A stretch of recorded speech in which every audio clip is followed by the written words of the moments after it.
науча как работя с актьорите си. When you get an idea, the character comes with that idea. I always say it's as if the character just walks into your mind.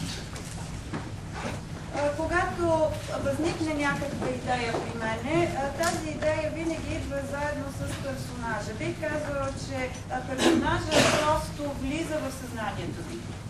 When you see the character, you see the way the character looks, how the character speaks, you see the personality of the character.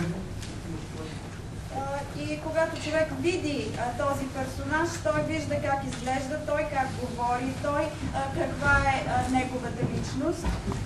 И ролята се дава на онзи актьор, който най-добре успява да комбинира всички тези характерни особености на това, което е влязло в съзнанието. И чрез репетиции, разговори, човек вижда как персонажът просто влиза в идеята, която човек вижда в съзнанието. And they take all their talent and go down the road being true to that character in the idea. На една репетиция актьора просто улага този характер, той става негов и оттам нататък той използва целия си талант, за да се превърне в този персонаж.